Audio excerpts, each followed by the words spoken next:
AP cabinet భేటీ ముగిసిన అనంతరం మంత్రి పార్థసారథి మీడియాతో మాట్లాడుతున్నారు. ఇప్పుడు అలా చూద్దాం. తీర్చడానికి ఉత్తరాంధ్ర అవసరాలు తీర్చడానికి ఈ ప్రాజెక్టు ఉపయోగపడుతుందని చెప్పేసి మనం చేస్తా ఉన్నాను. అంతేకాకుండా దీని మీద సుదీర్ఘమైన చర్చ కూడా జరిగింది.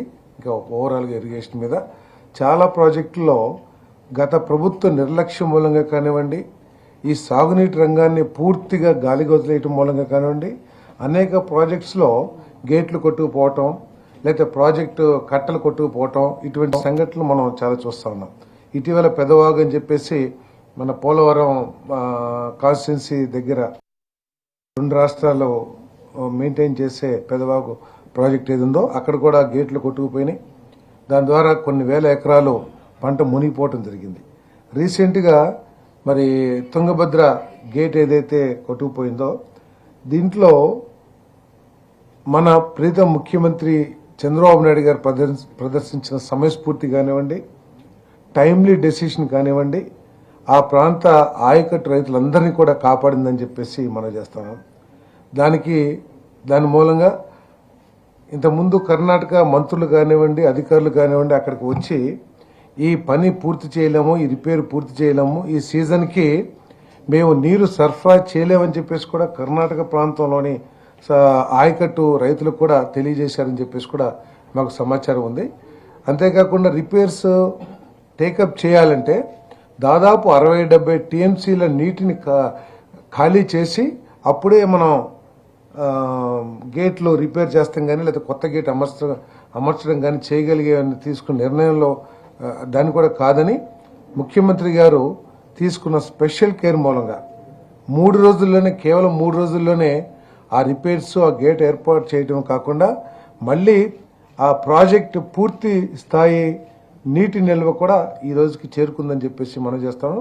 మరి ఈ సందర్భంగా కేబినెట్ సభ్యులందరూ కూడా ముఖ్యమంత్రి గారిని ప్రత్యేకంగా అభినందించి ధన్యవాదాలు కూడా తెలియజేశారని చెప్పేసి మనం చేస్తా ఉన్నాను. మరి ఈ సందర్భంగా రాష్ట్రంలో ఎందుకంటే గత ప్రభుత్వం చేసిన నిర్లక్ష్యం మూలంగా చాలా ప్రాజెక్ట్స్ ఇటువంటి రిపేర్స్ అన్ని ఆపరేషన్ మెయింటెనెన్స్ చేయకపోవటం మూలంగా చాలా ప్రాజెక్టులు ఇబ్బందికర పరిస్థితులు ఉన్నాయి. కాబట్టి అన్ని ప్రాజెక్టులను కూడా సమగ్రంగా పరిశీలించి ఎక్కడెక్కడైతే రిపేర్స్ అవసరం ఉన్నాయో వాటన్నిటిని కూడా టేకప్ చేయమని చెప్పేసి, మరి నీళ్లు కూడా రిజర్వాయర్స్లో నిలబడే విధంగా అన్ని రిపేర్స్ చేయమని చెప్పేసి కూడా మరి ముఖ్యమంత్రి గారు ఇరిగేషన్ శాఖను ఆదేశించడం జరిగిందని చెప్పేసి కూడా మనం చేస్తా ఉన్నాం. తర్వాత ఎక్సైజ్ శాఖ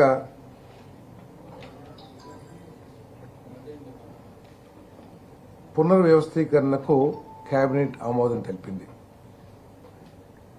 2019-2024 మధ్యలో ఎక్సైజ్ డిపార్ట్మెంట్ని 2 భాగాలుగా విడదీసి ఎక్సైజు, ఎస్సీబీ, సెబ్ 2 భాగాలుగా దాన్ని విభజించింది. సెబ్ ఏర్పాటు చేయబడిన ఆబ్జెక్టివ్స్ ఏదైతే ఉన్నాయో అవి ఏవైనా సాధించగలిగారా అంటే ఈ సెబ్ ఉన్న తర్వాత కూడా పూర్తిగా ఎన్డీపీఎల్ కానివ్వండి, నాన్ డ్యూటీ పెయిడ్ లిక్కర్ కానివ్వండి, ఇల్లిసిట్ లిక్కర్ కానివ్వండి, గంజాయి వినియోగం కానివ్వండి, ఇవన్నీ కూడా విపరీతంగా పెరిగిపోయినాయి అని చెప్పేసి ప్రభుత్వం యొక్క స్టాటిస్టిక్సే చాలా స్పష్టంగా తెలియజేస్తూ ఉంది. అంటే సెబ్ ఎందుకోసమైతే ఏర్పాటు చేయబడిందో అది పూర్తిగా వైఫల్యం చెందిందని చెప్పేసి కూడా నేను ఈ సందర్భంగా తెలియజేస్తా ఉన్నాను.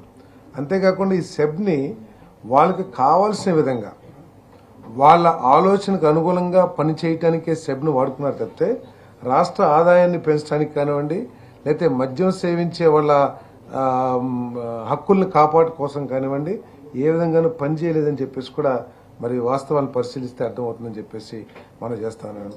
ఈ రాష్ట్రంలో నేషనల్ ఇంటర్నేషనల్ బ్రాండ్స్ని మొత్తం జీరో చేసేసి తమకు కావాల్సిన బ్రాండ్స్ను తయారు చేయడం కోసం రాష్ట్రంలో ఉన్న డిస్టిలరీస్ని కూడా బలవంతంగా తీసుకుని వాటిల్లో వాళ్ళకి కావాల్సిన బ్రాండ్లని ఉత్పత్తి చేయటం జరిగింది.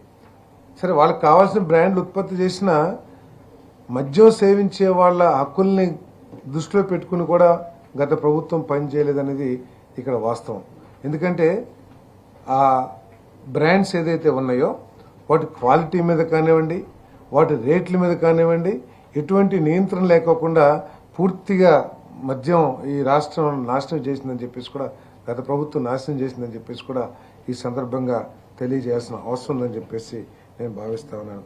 మరి ఇటువంటి నాణ్యత లేని మద్యం మూలంగా మద్యం సేవించే వాళ్ళు ఇల్లిసిట్ లిక్కర్కి లేతే ఇతర రాష్ట్రాల నుంచి వచ్చిన లిక్కర్కి గాంజాకి ఇటువంటి వాటన్నిటికీ కూడా అలవాటు పడటం మూలంగా రాష్ట్రం దాదాపు 18,000 కోట్ల రూపాయలు ఆదాయాన్ని కూడా కోల్పోయిందని చెప్పేసి ఈ సందర్భంగా తెలియజేస్తూ, అందుకనే దేశవ్యాప్తంగా అమలులో ఉన్న ఎక్సైజ్ స్ట్రక్చర్ని సింగిల్ లైన్ స్ట్రక్చర్ ఏదైతే ఉంటుందో, అంటే కమిషనరు, దాని కింద ఎన్ఫోర్స్మెంట్ డిపార్ట్మెంటు, దాని కింద డిపోస్ అంటే డిస్ట్రిబ్యూషన్ లిక్కర్ డిస్ట్రిబ్యూషన్ డిపోస్ కానివ్వండి, ఈ విధంగా ఇంతకుముందు ఏదైతే 2014, 19 అంతకుముందు కూడా అనాదిగా ఏదైతే ఈ రాష్ట్రం అమల్లో ఉందో ఆ స్ట్రక్చర్ని మళ్ళీ పునరుద్ధరించాలని, దాన్ని మెరుగుపరుస్తానికి ఈ ఇల్లిసిట్ లిక్కర్ ఏదైతే గత ప్రభుత్వంలో జరిగిన అవకతవకలు ఉన్నాయో అటువంటి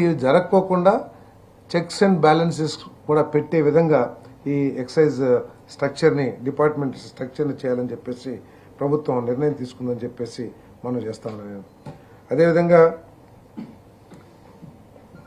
ఫ్రీ ల్యాండ్స్ ఏదైతే అసైన్మెంట్ ల్యాండ్స్ అయి ఉన్నాయో సుమారు 36 లక్షల ఎకరాలు ఈ రాష్ట్రంలో అసైన్మెంట్ ల్యాండ్స్ అవన్నీ ఉన్నాయని చెప్పేసి సుమారు దాంట్లో ఇప్పటికే గతంలో వచ్చిన వార్తలు కానివ్వండి, లేకపోతే ఇటీవల కొంతమంది రాజకీయ నాయకుల ప్రమేయంతో ఏదైతే ఫైల్స్ దగ్ధం చేసే కార్యక్రమం జరుగుతూ ఉందో, సో వాటన్నిటిని దృష్టిలో పెట్టుకుని ప్రభుత్వం దీని మీద ఈ విషయాన్ని తీవ్రంగా తీసుకుని ఈ free lands free hold lands ఏదైతే ఉన్నాయో వాటి మీద కొంత విచారణ చేసిందని చెప్పేసి కూడా మనం చేస్తాం. ఇప్పటికి దాదాపు 29 లక్షల ఎకరాలకు సంబంధించిన ఏపీ కేబినెట్ భేటీ అనంతరం మంత్రి పార్థసారథి మీడియాతో